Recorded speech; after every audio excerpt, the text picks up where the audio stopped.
Hello guys, चलते हैं आज बीटीसी जो हमारा फर्स्ट सेमेस्टर है इसके सामाजिक विषय की 50 प्रश्न ये टेस्ट है आप लोगों का।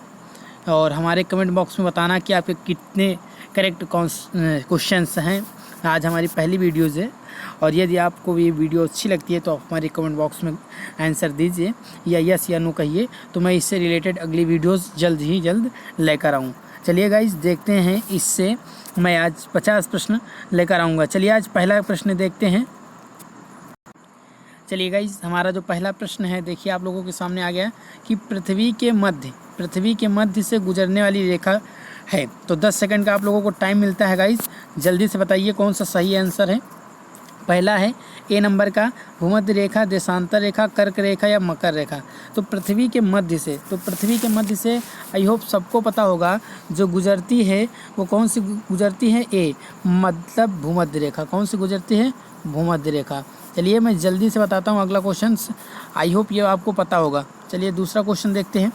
दूसरा जो हमारा क्वेश्चन है वो क्या है कि उत्तरी ध्रुव से दक्षिणी ध्रुव तक खींची गई रेखा। उत्तरी जो ध्रुव होता है, ऊपर जो होता है उत्तरी ध्रुव और नीचे जो होता है दक्षिणी ध्रुव, ये होता है पूर्व, ये होता है पश्चिम। तो उत्तरी ध्रुव से दक्षिणी ध्रुव तक खींची गई रेखा भूमध्य रेखा, देशांतर रेखा, कर्क रेखा या सभी। चलिए गाइस जल्दी से बता दीजिए इसका करेक्ट आंसर क्या हो जाएगा। देशांतर रेखा। कौन सी होती है? देशांतर। मतलब अब देखिए इसमें हम थोड़ा सा ट्रिक बताएंगे। इसमें ट्रिक क्या है, यदि देशांतर रेखा में देखिए दा है, दा के ऊपर एक ही मात्रा, यानी कि जो ऊपर से नीचे होंगी, यानी कि उत्तर से जो दक्षिण की ओर जो रेखाएं खींची जाती हैं उन्हें क्या कहते हैं? देशांतर रेखा। अब चलिए हम बताएंगे अक्षांश रेखा क्या होती है। अक्षांश रेखा ये होती है जिसे हमारा छोटा आ है, तो छोटा आ इस तरह से लिखा जाता है, यानी कि पूरब से पश्चिम जो रेखाएं खींची जाती हैं उन्हें हम कौन सी रेखा कहते हैं? ये जो रेखा है इन्हें हम अक्षांश रेखा कहते हैं। आई होप भूमध्य रेखा देशांतर रेखा और अक्षांश रेखा आपको समझ में आ गई होंगी। चलिए अगले क्वेश्चन की ओर हम बढ़ते हैं। अगला क्वेश्चन हमारा क्या है? अगला तीसरा क्वेश्चन जो हमारा है कि भारत के मध्य से गुजरने वाली रेखा है। तो भारत के मध्य से कौन सी रेखा गुजरती है? पहला है कर्क रेखा, मकर रेखा, दोनों या इनमें से कोई नहीं। आप इसका जल्दी से करेक्ट आंसर बता दीजिए, 10 सेकंड का टाइम है। भारत के मध्य से गुजरने वाली रेखा को क्या कहते हैं? कर्क रेखा। क्या कहते हैं? कर्क रेखा। पहला ऑप्शन आपका सही है। चलिए अगले क्वेश्चन की ओर हम बढ़ते हैं जल्दी से। अगला क्वेश्चन है भारत तथा चीन के मध्य की अंतर्राष्ट्रीय सीमा। तो सबको पता होगा भारत, ये इंडिया और चाइना के बीच पूछ रहा है, इंडिया और चाइना के बीच। तो चाइना मैकमोहन रेखा, रेड क्लिफ रेखा, कर्क रेखा, मकर रेखा। तो कर्क और मकर रेखा तो होंगी नहीं। रेड क्लिफ रेखा जो है पाकिस्तान की होती है, तो कौन बची? मैकमोहन रेखा। तो जो ए नंबर का है, ए नंबर ये आपका सही है, मैकमोहन रेखा। इंडिया और चाइना के बीच में मैकमोहन रेखा। चलिए अगले क्वेश्चन की ओर बढ़ते हैं। अगला क्वेश्चन हमारा क्या है? भारत और पाकिस्तान। अभी हमने बताया कि भारत और पाकिस्तान, यदि हमारा ये भारत है और ये आपका पाकिस्तान है, मान लिया आपका नहीं, हमने ऐसे बता दिया पाकिस्तान है, तो इसके बीच में यदि हम लोग युद्ध करेंगे तो खून की धारा बहेंगी, यानी कि रेड। खून कैसा होगा? रेड, यानी कि Radcliffe line, Radcliffe रेखा, रेड क्लिफ। आप लोगों को समझ में आ गया होगा कि हम लोग यदि इंडिया और पाकिस्तान में यदि होगा, इंडिया और पाकिस्तान से यदि होगा तो कौन सा ब्लड होगा? रेड। रेड मतलब क्या होता है? लाल, यानी कि रेड क्लिफ लाइन। चलिए अब समझ में आ गया होगा। अगले क्वेश्चन की ओर बढ़ते हैं। अगला क्वेश्चन क्या है? देशांतर रेखा का दूसरा नाम क्या है? मैकमोहन, मध्याह्न या मकर रेखा या कोई नहीं।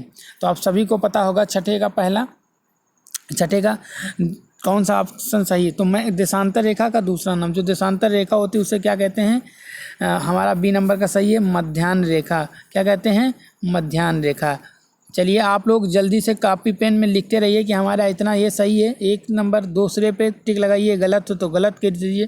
जैसे हमने पहला क्वेश्चन आप लोगों को बताया पहला, तो आप लोगों का क्या सही है तो सही कर दीजिए। दूसरा आप लोग का क्या सही कर दीजिए। तीसरा सही कर दीजिए। चौथा गलत है तो गलत। इस तरह से आप हमारे साथ में लिखते चलिए और आप लोग लास्ट में हमारे कमेंट में बहुत ज़रूर बताएं कि आपका सही कौन सा है, कितने सही हैं, जिससे हमको पता चलेगा। यदि आपके 40 से 50 के बीच में सही है, यदि आपके, चलिए हम बता दे रहे हैं दूसरी, यदि आपके 40 से 50 के बीच में सही है तो आपकी अच्छी पढ़ाई चल रही है, यानी कि गुड, अच्छी पढ़ाई चल रही है फर्स्ट सेम से रिलेटेड। यदि आपके मतलब कम हो रहे हैं तो यानी कि कुछ ना कुछ कमी है, आप उसको और मेहनत से करिए। चलिए तो ये आपको समझ में आ ही गया होगा। इसका जो करेक्ट आंसर हो जाएगा मध्याह्न रेखा। अगले क्वेश्चन की ओर हम लोग बढ़ते हैं। भारत किस गोलार्ध में? तो सभी को पता होगा भारत जो ये उत्तर है, ये पश्चिम है, ये पूर्व है, ये पश्चिम है, उत्तर दक्षिण पूर्व पश्चिम। तो भारत किस तरफ है? इस तरफ। तो ये क्या हो जाएगा? उत्तरी गोलार्ध। कौन सा गोलार्ध में? उत्तरी गोलार्ध। चलिए अगले क्वेश्चन की ओर बढ़ते हैं। अगला क्वेश्चन है, वे रेखाएं जो भूमध्य रेखा के समांतर उत्तर तथा दक्षिण ध्रुव के भागों में पूर्व से पश्चिम की ओर खींची जाती हैं कहलाती हैं। तो क्या कहलाती हैं? अक्षांश रेखा कहलाती है, देशांतर रेखा, कर्क रेखा या मकर रेखा।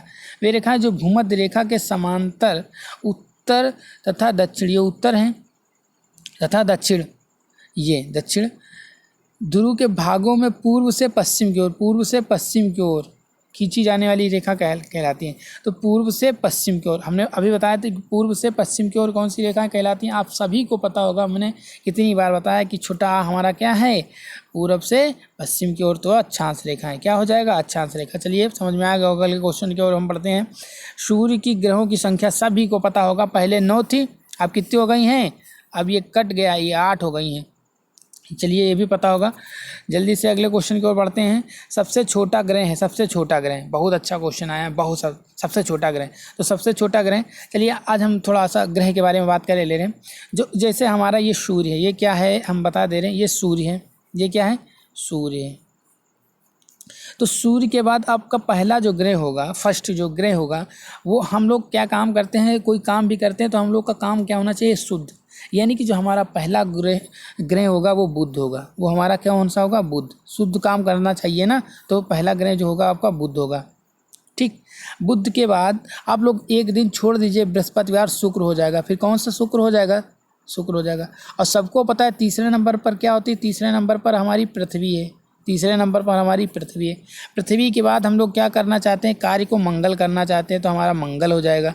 मंगल के बाद एक और आप दिन छोड़ दीजिए, बुध छोड़ दीजिए, तो ये क्या हो जाएगा? बृहस्पति हो जाएगा। ये क्या हो जाएगा? बृहस्पति हो जाएगा, छठा।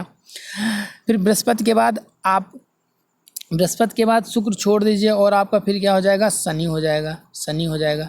शनि के बाद फिर क्या आपका हो जाएगा? यहाँ से हम करे दे रहे हैं, ये अरुण हो जाएगा और ये क्या हो जाएगा? इसके बाद वरुण हो जाएगा। आई होप समझ में आएगा। तो ये सूरज है, ये मान लिया हमारा सूरज है। सूरज के बाद पहला कार्य हम लोग क्या कहते हैं? शुद्ध। पहला काम करते हैं शुद्ध, यानी कि बुध। बुध के बाद एक दिन छोड़ दीजिए, बृहस्पति। उसके बाद क्या हो जाएगा? शुक्र। बुध शुक्र। देखिए किस तरह से हमने याद किया, एकदम सरल, कोई आपको रटना नहीं, ट्रिक के साथ हमारे चलिए। हमारी ट्रिक सबसे मजबूत है और आपको अच्छी सफलता दिलाएगी। बुध यानी कि सूर्य के बाद हमारा कार्य क्या होना चाहिए? शुद्ध, यानी कि बुध। बुध के बाद हमारा दूसरा ग्रह क्या हो जाएगा? शुक्र। एक दिन छोड़ दीजिए, बुध के बाद बृहस्पति छोड़ दीजिए, शुक्र। शुक्र के बाद सबको पता है पृथ्वी तीसरे नंबर पर है, तीसरे नंबर पर ले लीजिए। इससे आपके कई क्वेश्चन अभी इससे हम इसकी स्क्रीनशॉट ले लीजिए। इसके हम कितने क्वेश्चन सही कराएंगे ये आप भी जानते हैं और हम भी जानते हैं कितने क्वेश्चन सही होंगे। बुध के बाद पृथ्वी पर सब कार्य क्या होना चाहिए? मंगल। तो मंगल हो गया। मंगल के बाद एक दिन छोड़ दीजिए, मंगल के बाद एक दिन छोड़ दीजिए, बुध छोड़ दीजिए, तो बृहस्पति हो जाएगा। ये हम समझे बुद्धि है, बृहस्पति हो जाएगा। बृहस्पति के बाद एक दिन छोड़ दीजिए, बृहस्पति शुक्र छोड़ दीजिए, शनि हो जाएगा। शनि के बाद फिर क्या हो जाएगा? अरुण और वरुण। इसके बाद नवा को जो हमारा था वो यम था। नवा क्या था? यम। तो इसको तो काट दिया गया, यानी कि ये हट गया। तो हमारा सबसे छोटा ग्रह, सबसे छोटा जो ग्रह होता है वो बुध होता है। सबसे बड़ा ग्रह कौन सा होता है? ये होता है आपका बृहस्पति। बृहस्पति देखिए, अब और हम एक चीज़ बताएंगे। देखिए बृहस्पति सबसे बड़ा नाम है, यानी कि सबसे बड़ा ग्रह है। एक और फैक्ट देखिए यहाँ से, यहीं से एक फैक्ट हम और आपको बता रहे हैं, यहीं से आपको एक फैक्ट और हमको बता रहे हैं। फैक्ट, बृहस्पति सबसे बड़ा ग्रह है, यानी कि सबसे बड़ा होगा। तो सबसे छोटा कौन सा है? बुध। तो बुध सबसे छोटा हो गया, बुध। बुद्धू लोग क्या होते हैं? सबसे कम दिमाग के होते हैं, इसलिए बुद्ध सबसे छोटा हो जाएगा। आई होप समझ में आया होगा। यदि समझ आएगा तो इसी समय वीडियो को लाइक करें और शेयर कर दीजिए, दूसरों को मदद मिले। और इससे जो हमने आपको फैक्ट बताए हैं और सूर्य मतलब ग्रह को रात याद करने की ट्रिक बताई है, सभी को मतलब फ़ायदा सभी को होना चाहिए। ऐसा नहीं कि आप ही फ़ायदा ले लें और दूसरों को कह दें, नहीं, आप सभी का भला सोचिए। चलिए अगले क्वेश्चन की ओर बढ़ते हैं। अगला, सबसे बड़ा ग्रह। तो आप आंख बंद करके, हमने अभी बताया आपको सबसे बड़ा ग्रह कौन सा है। हमने बताया सबसे बड़ा नाम कौन सा? बृहस्पति। तो इसी के ऊपर टिक कर दीजिए, कोई गलत नहीं होगा, यानी कि सही है, यही सही है। चलिए अगले क्वेश्चन की ओर बढ़ते हैं। चलिए, पृथ्वी का उपग्रह, सबको पता है पृथ्वी का जो एक ही उपग्रह है वो चंद्रमा है। चलिए अगले क्वेश्चन की ओर हम लोग बढ़ते हैं। अगला क्वेश्चन क्या है? पृथ्वी के सबसे निकट ग्रह। तो पृथ्वी के सबसे निकट ग्रह हमने अभी बताया था, पृथ्वी तीसरे नंबर पर है। पृथ्वी कितने नंबर पर है? तीसरे नंबर पर है। पृथ्वी आपकी तीसरे नंबर पर है। तो सबसे निकट पृथ्वी मतलब हमने पहला क्या बताया था, बुध बताया था। ये जो कार्य हम क्या करेंगे, बुध के बाद बृहस्पति छोड़ देंगे तो क्या हो जाएगा शुक्र के बाद हम लोग क्या करेंगे पृथ्वी के बाद हम लोग क्या करेंगे मंगल। तो देखिए अब आप लोग ऑप्शन से चलिए, पृथ्वी के सबसे निकट, तो सबसे निकट क्या हो जाएगा शुक्र और मंगल। मंगल दिया है पृथ्वी के सबसे निकट ग्रह, तो निकट ग्रह कौन सा होगा। तो देखिए अब यहाँ पे एक चीज़ होती है, अब सबसे निकट क्योंकि है वो भी, पर हम पहला वाला लेंगे, इसका ऑप्शन सही करेंगे तो क्या हो जाएगा शुक्र। ये चीज़ ध्यान देखना कि हम लोग कौन सा सही करेंगे, पहला वाला, तो हमारा जो हो जाएगा वो शुक्र हो जाएगा। चलिए अगले क्वेश्चन की ओर बढ़ते हैं। पृथ्वी के सबसे दूर, तो पृथ्वी के सबसे दूर जो होगा सबसे लास्ट में, देखिए पृथ्वी हमने तीसरे नंबर पर बताया था, तीसरे नंबर पर के बाद फिर हमने क्या बताया था, पृथ्वी के बाद मंगल के बाद बुध छोड़ दीजिए, बृहस्पति के बाद शुक्र छोड़ दीजिए, शनि के बाद वरुण, तो क्या हो जाएगा वरुण। इसका आंसर क्या हो जाएगा वरुण। चलिए अगले क्वेश्चन की ओर हम पढ़ते हैं। अगला क्वेश्चन क्या है, सूर्य ग्रहण की घटना होती है, सभी को पता होगा, हमने कितनी बार बताया ये वीडियोस कि सूर्य ग्रहण जो होता है ये हमारा, हम फिर यहाँ पे फैक्ट बताएंगे, ये हमारा सूर्य है, ये हमारा क्या है सूर्य है, ये हमारा दूसरा क्या है सूर्य है। फिर से समझ लीजिए ट्रिक है, ये भी सूर्य ग्रहण और चंद्र ग्रहण की। यदि हमारा चंद्रमा बीच में है और यहाँ पे सूर्य तो दोनों स्थिति में आपका समान रहेगा, सूर्य जो है दोनों स्थिति में आपका क्या रहेगा, समान ही रहेगा, सूर्य दोनों स्थिति में आपका समान रहेगा। चलिए हम हल्का सा पतला कर देते हैं, सूर्य दोनों स्थिति में क्या रहेगा आपका समान रहेगा। तो यहाँ पे हमारा जो आ गया चंद्रमा आ गया, चंद्रमा यहाँ पे हमारा जो है, अब ये इस तरफ क्या हो गई पृथ्वी।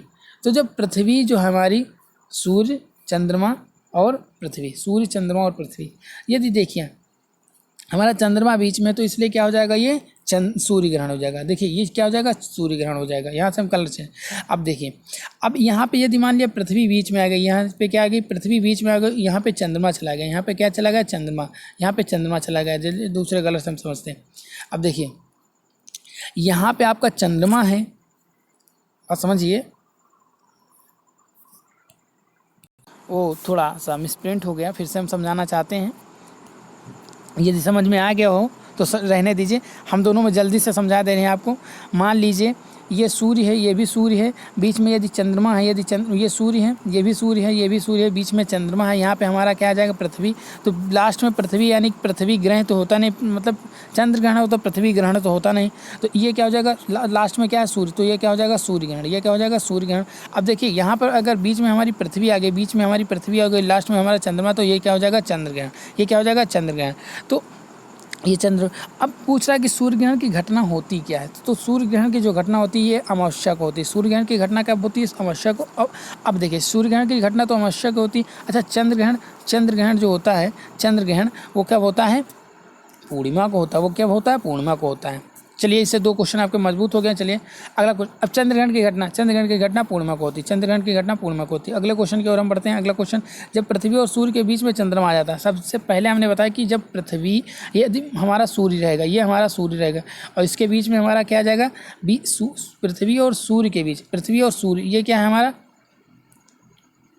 पृथ्वी है, यदि मान लीजिए हमारा पृथ्वी और बीच में चंद्रमा आ जाएगा, तो जब बीच में चंद्रमा है तो अभी चंद्र ग्रहण नहीं हो, क्योंकि लास्ट में जब चंद्रमा होगा तो चंद्र ग्रहण, तो ये क्या हो जाएगा सूर्य ग्रहण। आप सूर्य ग्रहण पर टिक कर दीजिए, इसका करेक्ट आंसर। अब देखिए जब सूर्य हमारा सब दोनों में स्थितियों में एक स्थान पर, सूर्य और चंद्रमा के बीच, यहाँ पे क्या आ जाएगा चंद्रमा, इसके बीच में यदि हमारी पृथ्वी आ गई, तो ये क्या हो जाएगा चंद्र ग्रहण। चलिए अगले क्वेश्चन की ओर बढ़ते हैं। ट्रिक आपको याद हुई होगा, ट्रिक बहुत सरल है, लास्ट में चंद्र है तो चंद्र ग्रहण, यदि बीच में चंद्र है तो सूर्य ग्रहण। बात समझिए। अगले क्वेश्चन की ओर बढ़ते हैं। किस ग्रह को सौर परिवार से हटा दिया गया। सभी को पता है सौर जो परिवार था वो यम था पहले, इसी को हमने हटा दिया, मतलब हमारे जो साइंटिस्ट लोग थे वो उन्होंने हटा दिया। चलिए अगले क्वेश्चन की ओर हम बढ़ते हैं। अगला क्वेश्चन हमारा जो है, हमारा क्या 20 नंबर का, हाँ इंपॉर्टेंट क्वेश्चन है, इसको इंपॉर्टेंट क्वेश्चन रखेंगे। आपके जितने सही हों आप हमारे कमेंट बॉक्स में ज़रूर बताएं कि हमारे इतने सही हैं, ज़रूर से ज़रूर बताएं, इससे आपको भी पता होगा कि हम कितने अच्छी तरह से हम रीडिंग कर रहे हैं। चलिए हमारा जो 20 नंबर का क्वेश्चन है ग्रीष्म ऋतु से संबंधित है। ग्रीष्म ऋतु से 15 मार्च से 20 जून 22 दिसंबर की स्थिति, दोनों या कोई नहीं, तो सभी को पता होगा जो ग्रीष्म ऋतु होती है, ग्रीष्म, आप सभी को पता होगा ग्रीष्म जो होती है वो 22 दिसंबर की स्थिति होती है, 22 दिसंबर की स्थिति। चलिए अगले क्वेश्चन की ओर बढ़ते हैं। अगला क्वेश्चन हमारा है शीत ऋतु से संबंधित है। शीत ऋतु तो शीत ऋतु जो होती है, शीत ऋतु ये जो होती है ये 15 दिसंबर से 15 मार्च तक होती है, या 21 दिसंबर की स्थिति होती है, 21 मार्च से 23 दिसंबर की स्थिति होती है सभी। तो आप सभी को पता होगा जो शीत ऋतु होती है ये 15 दिसंबर, ये 15 दिसंबर जो होता है 15 दिसंबर टू 15 मार्च, ये क्या होता है मार्च, ये होती है आपकी शीत ऋतु। चलिए अगले क्वेश्चन की ओर हम पढ़ते हैं। अगला क्वेश्चन हमारा क्या है, जब पृथ्वी सूर्य से पूर्व की ओर अपनी अक्ष पर घूमती है, जो भाग सूर्य के सामने आता है वहाँ क्या होता है। यदि पृथ्वी है, ये हमारी पृथ्वी है, पृथ्वी पश्चिम हमारा क्या है, ये है पश्चिम, ये हमारा क्या है पश्चिम, पश्चिम से पूर्व, ये पूरब है, ये पूरब, यहाँ पे पूरब है, पूरब। तो इस तरह से मतलब क्लॉकवाइज क्या है, क्लॉकवाइज, इसे क्या कहेंगे क्लॉकवाइज। क्लॉकवाइज जब हमारा घूमता है और सूर्य के सामने, मान लीजिए इसके सामने कोई हमारा कंट्री आ गया, तो वहाँ पर क्या होगा, वहाँ पर दिन होगा, यदि सामने है तो दिन होगा। चलिए अगले क्वेश्चन की ओर बढ़ते हैं। अब सेम क्वेश्चन वही है, जब पृथ्वी पश्चिम से पूर्व की ओर अपने अक्ष पर घूमती है, जो भाग सूर्य के पीछे होता है, सूर्य के जब पीछे आगे दिन है, आगे वाले को हम क्या कहते हैं दिन है, तो पीछे वाले में क्या होगा, जाहिर सी बात है रात होगी, जाहिर सी बात है क्या होगी, रात होगी। चलिए अगले क्वेश्चन की ओर बढ़ते हैं। आई होप सभी का सही हुआ होगा, ये इंपॉर्टेंट क्वेश्चन है। ये ऐसा नहीं कि हम ऐसा क्वेश्चन नहीं लाएं कि आपके पेपर से रिलेशन ना हो उनका, ये पेपर में ज़रूर आपको देखने को मिलेंगे, इसमें से चाहे क्यों ना 5 या 10 ही क्वेश्चन देखने को मिले, ज़रूर मिलेंगे, इतना तो मैं कहता हूँ। कुछ क्वेश्चन ज़रूर इसमें से मिलेंगे 2020 में जो भी। अब चलिए अगले इसका क्वेश्चन देखिए, चक्रवात की विशेषताएं। यह निम्न दाब का केंद्र होता है, इसमें केंद्र से बाहर की ओर दाब नहीं है, दाब है, क्या है दाब बढ़ जाता है, तो इसमें दोनों है या कोई नहीं। तो चक्रवात की जो विशेषता होती है, चक्रवात की जो विशेषता होती है दोनों होती है। चक्रवात की जो विशेषता होती है वो सी नंबर का हमारा सही, सी नंबर का जो हमारा है वो सही आंसर है। चलिए अगले क्वेश्चन की ओर बढ़ते हैं। अगला क्वेश्चन है हमारा कि जब केंद्र दाब अधिक होता है, जब केंद्र है हमारा, ये केंद्र है, सेंटर से यदि इसमें दाब, यदि यहाँ पर अधिक है, यहाँ पर दाब अधिक है, तो केंद्र में हवाएं बाहर की ओर चली जाती है। तो हवाएं कहाँ चली जाती हैं, बाहर की ओर, ये हवाई जो है बाहर की ओर चली जाती हैं। तो इसे क्या कहते हैं, आप सभी को पता होगा, इसे जो कहते हैं प्रतिचक्रवात कहते हैं। इसे क्या कहते हैं, प्रतिचक्रवात कहते हैं। चलिए अगले क्वेश्चन की ओर हम बढ़ते हैं। अगला क्वेश्चन हमारा जो है देखिए, अगला क्वेश्चन हमारा आ गया है। अगला क्वेश्चन है कि विली चक्रवात कहाँ का है, ऑस्ट्रेलिया का, चीन का, यूएसए का या जापान का।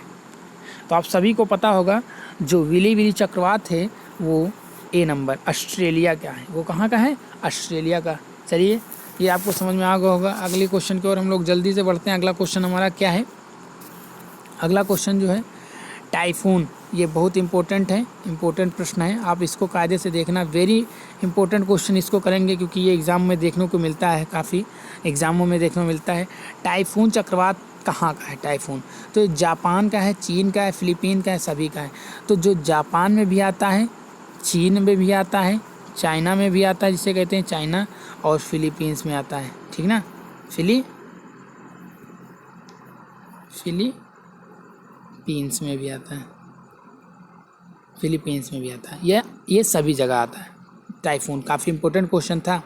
चलिए अगले क्वेश्चन की ओर हम जल्दी से बढ़ते हैं। अगला क्वेश्चन जो है हरिकेन चक्रवात संबंधित, हरिकेन चक्रवात, जो हरिकेन है ये किससे संबंधित है, मैक्सिको की खाड़ी से, बंगाल की खाड़ी से, यूएसए से, जापान से। आप सभी को पता होगा जो हरिकेन चक्रवात है ये मैक्सिको की खाड़ी से संबंधित है। किससे संबंधित है, मैक्सिको की खाड़ी से। इसका सही आंसर ये हो जाएगा। अगले क्वेश्चन की ओर हम लोग जल्दी से बढ़ते हैं। हमारा जो करेक्ट आंसर है क्या है, अगला क्वेश्चन है ठड़े चक्रवात है। ठड़े चक्रवात कहाँ का है, वेरी इंपॉर्टेंट क्वेश्चन। ये ठड़े चक्रवात कहाँ का है, असम का है, भारत का है, चीन का है, नेपाल। तो असम ये राज्य वाइज तो होगा नहीं, इसको पहले काट दीजिए।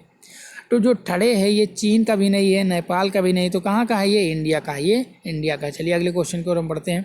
अगला क्वेश्चन है व्यापारिक हवाएं मिलती हैं, तो जो व्यापारिक हवाएं हैं वो कहाँ मिलती हैं, तो व्यापारिक जो हवाएं हैं वो कहाँ पर मिलती हैं। इसका जो आंसर दिया है 5 डिग्री से 30 डिग्री तक, 30 से 40 डिग्री तक, या 40 से 50 डिग्री पूर्व तक, या इनमें से कोई नहीं।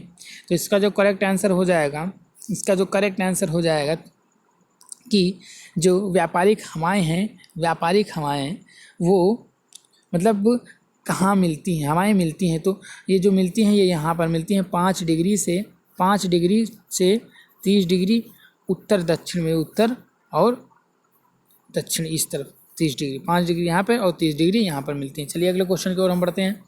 अगला क्वेश्चन है वर्षा ऋतु है तो वर्षा ऋतु क्या मतलब कब से कब तक है, ये पूछ रहा है कब से कब तक है। तो इसका 15 जून से 15 दिसंबर तक, 15 जून से जून तक। तो जून में एक महीने में तो वर्षा होगी नहीं, तो इसका जो करेक्ट आंसर है वो जो हो जाएगा 15 जून से 15 सितंबर तक। चलिए अगले क्वेश्चन की ओर बढ़ते हैं। अगला क्वेश्चन जो है पछुआ हवाओं की दिशा होती है, पछुआ हवाओं की दिशा होती है। यह हवाएं उच्च दाब पेटी से निम्न दाब पेटी की ओर बहती हैं। इसका क्षेत्र दोनों गोलार्ध 30 डिग्री से 15 डिग्री अक्षांशों तक होता है। यह हवाएं आवाज़ करके चलती हैं या सभी। तो आप सभी को पता होगा कि जो पछुआ हवाएं होती हैं, पछुआ हवाएं यह उच्च दाब पेटी से निम्न दाब पेटी की ओर भी बहती हैं।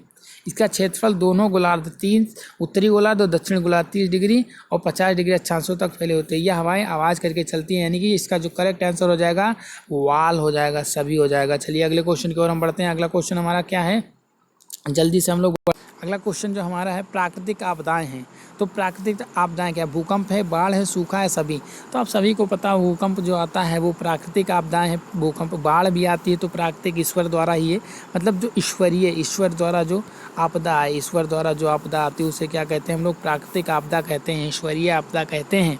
तो ये क्या हो जाएगी, सूखा भी आता है तो ईश्वर के द्वारा ही, मतलब जो प्राकृतिक से ही आता है, हमारा जो नेचुरल है, तो ये सभी हो जाएगा। इसका जो आंसर हो जाएगा वो आल हो जाएगा, आल। आई होप समझ में आएगा। अगले क्वेश्चन की ओर हम बढ़ते हैं जल्दी से। अगला क्वेश्चन है प्रमुख शक्ति के साधन हैं कोयला, विद्युत, खनिज तेल, लोहा इस्पात, वायु एवं जल, या सभी। तो हम सबको पता है कि जो खनिज है वो सभी हैं, वायु भी है, कोयला भी है, खनिज तेल भी है, लोहा इस्पात भी है एवं जल भी है। चलिए अगले क्वेश्चन की ओर हम बढ़ते हैं। अगला क्वेश्चन हमारा क्या है, किस रेखा के उत्तर में उत्तरी गोलार्ध, दक्षिण में दक्षिणी गोलार्ध है। क्या है, गोलार्ध पूछ रहा है। तो आप सभी को पता होगा कि भूमध्य रेखा, देशांतर रेखा, कर्क रेखा, मकर रेखा। तो इसमें से क्या होता है, उत्तर में उत्तरी गोलार्ध और दक्षिण में दक्षिणी गोलार्ध। तो ये जो होता है भूमध्य रेखा, ये क्या होता है, भूमध्य रेखा। इसका जो करेक्ट आंसर हो जाएगा भूमध्य रेखा, इसका करेक्ट आंसर भूमध्य रेखा। गोलार्ध पूछ रहा था। चलिए अगले क्वेश्चन को बढ़ा, किस रेखा के उत्तर में उत्तरी ध्रुव और दक्षिण में दक्षिणी ध्रुव। अब ध्रुव वहाँ पे गोलार्ध था तो इसका भी करेक्ट आंसर वही हो जाएगा भूमध्य रेखा। इसका भी करेक्ट आंसर क्या हो जाएगा, भूमध्य रेखा। चलिए अगले क्वेश्चन की ओर हम बढ़ते हैं जल्दी से।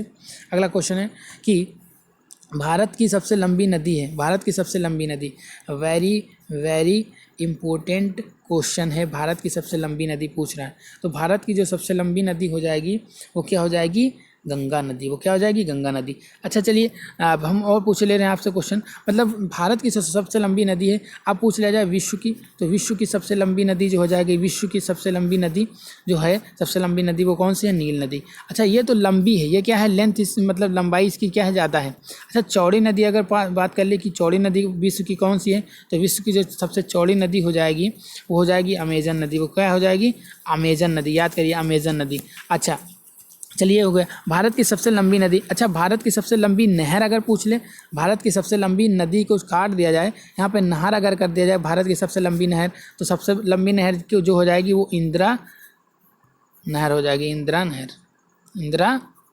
चलिए आई होप समझ में आया गया होगा। अगले क्वेश्चन की ओर हम जल्दी से बढ़ते हैं। 38 नंबर का जो हमारा सिंधु घाटी सभ्यता के उत्खनन करता है, सिंधु या हड़प्पा सभ्यता के उत्खनन करता है। तो हड़प्पा सभ्यता के जो उत्खनन करता है वो दयाराम साहनी है। कौन है, दयाराम साहनी। आपको समझ में आ रहा होगा। जल्दी से चलिए अगले क्वेश्चन की ओर बढ़ते हैं। हड़प्पा सभ्यता का संबंध है 1 नंबर रावी नदी, 2 नंबर सिंधु नदी, 3 नंबर समतल या 4 नंबर घाघरा। जल्दी से गाइज बता दीजिए इसका करेक्ट आंसर कौन सा है। हड़प्पा सभ्यता का संबंध है। हम 10 सेकंड का टाइम दे रहे हैं। आपको यदि मतलब क्वेश्चन देना है तो आप वीडियो को पॉज भी करके देख सकते हैं, या आप वीडियो को सेकंड टाइम दोबारा देख कर फिर जल्दी से आप अपने हिसाब से बता सकते हैं। चलिए, और वीडियो शेयर ज़रूर करिए क्योंकि इससे निश्चित ही सभी लोगों को मदद मिलेगी, आशा करता हूँ मैं इस तरह की। चलिए इसका जो करेक्ट आंसर है सभी लोग बता दीजिए जल्दी से। इसका करेक्ट आंसर क्या हो जाएगा कि हड़प्पा सभ्यता का संबंध है, हड़प्पा सभ्यता का संबंध है रावी नदी से। कहाँ से है? रावी नदी से। ये किससे है? हड़प्पा जो सभ्यता है वो रावी नदी से। चलिए अगले क्वेश्चन की ओर हम बढ़ते हैं। अगला क्वेश्चन हमारा जो है मोहनजोदड़ो के उत्खननकर्ता, मोहनजोदड़ो। अभी वो हड़प्पा सभ्यता थी या मोहनजोदड़ो? तो मोहनजोदड़ो जो है, मोहनजोदड़ो, इसका संबंध जो है दयाराम साहनी से। एक नंबर, बी नंबर राखल दास बनर्जी, तीसरा नंबर एक दत्त शर्मा, चौथा नंबर है रविंद्र सिंह। तो इसका जो करेक्ट आंसर हो जाएगा, जल्दी से गाइज बता दीजिए, 10 सेकंड का टाइम आप लोगों को मिल रहा है। 1 2 3 4 5 6 7 8 9 10। इसका करेक्ट आंसर हो जाएगा राखल दास बनर्जी, राखल दास बनर्जी। इसका करेक्ट आंसर है राखल दास बनर्जी। अगले क्वेश्चन की ओर हम जल्दी से बढ़ते हैं कि मोहनजोदड़ो का संबंध किस नदी से है? मोहनजोदड़ो का संबंध किस नदी से है? ए नंबर है सिंधु नदी, 2 नंबर है रावी नदी, 3 नंबर गंगा नदी, 4 नंबर है यमुना नदी। 10 सेकंड का जल्दी से आप लोगों के सामने टाइम है, 10 सेकंड का। जल्दी से आप गाइज बता दीजिए इसका करेक्ट आंसर क्या हो जाएगा। करेक्ट आंसर जल्दी से बता दीजिए गाइज, इसका करेक्ट आंसर क्या हो जाएगा। चलिए मैं ऐसा करता हूँ, आप लोगों को पता हो गया होगा। इसका जो करेक्ट आंसर है वो क्या हो जाएगा? सिंधु नदी। मोहनजोदड़ो का संबंध किस नदी से? सिंधु नदी से। अगले क्वेश्चन की ओर हम जल्दी से बढ़ते हैं। अगला क्वेश्चन हमारा क्या है कि सबसे प्राचीन फसल मानी जाती हैं। तो देखिए कहीं कहीं पर जौ भी मिलता है और कहीं कहीं पर गेहूँ मिलता है, इसलिए इसका जो करेक्ट आंसर हो जाएगा वो क्या हो जाएगा? दोनों। इसका करेक्ट आंसर क्या हो जाएगा? दोनों। चलिए अगले क्वेश्चन की ओर हम जल्दी से बढ़ते हैं। अगला क्वेश्चन हमारा है नवपाषाण काल में आविष्कार हुआ था। ए नंबर आग का, 2 नंबर पहिए का, सी नंबर दोनों या कोई इनमें से कोई नहीं। तो ये भी इम्पोर्टेंट क्वेश्चन है, ये भी इम्पोर्टेंट क्वेश्चन, इसको हम रखेंगे। इसका जो सही आंसर हो जाएगा वो कौन सा है? इसका जो करेक्ट आंसर हो जाएगा दोनों का है। इसका मतलब दोनों का आविष्कार हुआ था। आग का भी आविष्कार हुआ था, आग का भी हुआ था और पहिए का भी हुआ था। इसका करेक्ट आंसर ये है। चलिए अगले क्वेश्चन की ओर बढ़ते हैं। अगला क्वेश्चन है मनुष्य ने सबसे पहले किस धातु का प्रयोग किया? सभी को पता होगा। ए नंबर तांबा, बी नंबर सोना, 3 number aluminium, 4 number platinum. 10 second का टाइम है गाइज, आप लोग जल्दी से बता दीजिए इसका करेक्ट आंसर क्या हो जाएगा। करेक्ट आंसर जल्दी से गाइज बता दीजिए। इसका जो करेक्ट आंसर हो जाएगा, मैं आप लोगों को बता रहा हूँ, इसका जो करेक्ट आंसर हो जाएगा वो क्या हो जाएगा? तांबा। इसका करेक्ट आंसर क्या हो जाएगा? तांबा। इसका करेक्ट आंसर है तांबा। अगले क्वेश्चन की ओर हम जल्दी से बढ़ते हैं। अगला क्वेश्चन हमारा क्या है? पहला क्वेश्चन है मनुष्य द्वारा बनाया गया पहला औजार था। तो ए नंबर है भाला, बी नंबर है कुल्हाड़ी, सी नंबर हथियार, 4 नंबर हथौड़ा। तो आप सभी को पता होगा जो मनुष्य ने सबसे पहले हथियार बनाया था वो कुल्हाड़ी था। वो क्या था? कुल्हाड़ी। इसका करेक्ट आंसर हो जाएगा। अगले क्वेश्चन की ओर जल्दी से बढ़ते हैं गाइस। अगला क्वेश्चन हमारा क्या है? अगला क्वेश्चन है कि गुप्त साम्राज्य के संस्थापक कौन था? गुप्त साम्राज्य तो सभी को पता होगा। ए नंबर है श्रीगुप्त, बी नंबर चंद्रगुप्त द्वितीय, सी नंबर समुद्रगुप्त, 4 नंबर है स्कंदगुप्त। तो सभी को पता होगा जो गुप्त साम्राज्य था, गुप्त साम्राज्य का जो स्थापना जो की थी श्रीगुप्त ने की थी। किसने की थी? श्रीगुप्त ने। अगले क्वेश्चन को अब जल्दी से बढ़ते हैं। अगला क्वेश्चन हमारा है भारत का नेपोलियन कहते हैं। भारत का नेपोलियन किससे कहते हैं? तो भारत का जो नेपोलियन कहते हैं, ए नंबर का है समुद्रगुप्त, बी नंबर का चंद्रगुप्त द्वितीय, चंद्रगुप्त प्रथम, दूसरा है चंद्रगुप्त द्वितीय, तीसरा है स्कंदगुप्त। तो भारत का जो नेपोलियन कहा जाता है वो स्कंदगुप्त को समुद्रगुप्त को कहा जाता है। किसको कहा जाता है? समुद्रगुप्त को कहा जाता है। कन्फ्यूजन हो गई इसमें। समुद्रगुप्त एकदम करेक्ट आंसर। अगले क्वेश्चन की ओर हम पढ़ते हैं। अगला क्वेश्चन हमारा क्या है? विक्रमादित्य के नाम से प्रसिद्ध है। बहुत इंपॉर्टेंट क्वेश्चन है विक्रमादित्य, वेरी इंपॉर्टेंट क्वेश्चन। और इसको आप लोग कमेंट में हमारे बताएंगे, इसको हमारे कमेंट में आप लोग बताएंगे। मैं ऐसा करता हूँ ये आप लोगों को पता होगा। चलिए अगले क्वेश्चन की ओर बढ़ते हैं। अगला क्वेश्चन है चीनी, यहाँ पे कर दीजिए चीनी यात्री। चीनी यात्री फाहियान किसके शासनकाल में भारत आया? किसके शासनकाल में भारत आया? तो ये भी आप लोगों को पता होगा। जो चीनी यात्री फाहियान थे ये चंद्रगुप्त द्वितीय के शासनकाल में भारत आया था। इसका करेक्ट आंसर ये हो जाएगा। अगले क्वेश्चन की ओर हम बढ़ते हैं। अगला क्वेश्चन है हमारी इस वीडियो का लास्ट क्वेश्चन है। ये क्वेश्चन समझ लीजिए। कालिदास अभिज्ञान शकुंतलम रचना कालिदास की है तथा धन्वंतरी किसके दरबार में 9 रत्न थे। तो हमने 9 रत्न के बारे में बात की थी कि जो 9 रत्न थे ये चंद्रगुप्त द्वितीय के समय ही 9 रत्न थे। 9 रत्न किसके समय में थे? चंद्रगुप्त द्वितीय के समय में। तो किसके समय में थे? चंद्रगुप्त द्वितीय के समय में। आई होप ये वीडियो आपको पसंद आई होगी। आई होप मैं कहता हूँ ये वीडियो आपको पसंद आई है। वीडियो को पसंद आई तो वीडियो को लाइक करें, शेयर करें, दोस्तों को शेयर करें। और हाँ, ज़्यादा से ज़्यादा मतलब ग्रुप पे शेयर करिए। ग्रुप पे जब शेयर करेंगे तो इससे ज़्यादा लोगों को फ़ायदा होगा, इससे आपको भी फ़ायदा होगा मतलब, और थोड़ा हमको भी फ़ायदा होगा। तो यदि वीडियो पसंद आई तो वीडियो को लाइक करें और हमारे चैनल पर नए हो तो हमारे चैनल को सब्सक्राइब करें, यानी कि अगली आने वाली वीडियो आपको जल्द ही पता चल जाए। जय हिंद, जय भारत, वंदे मातरम। मिलते हैं अगली वीडियो में नेक्स्ट।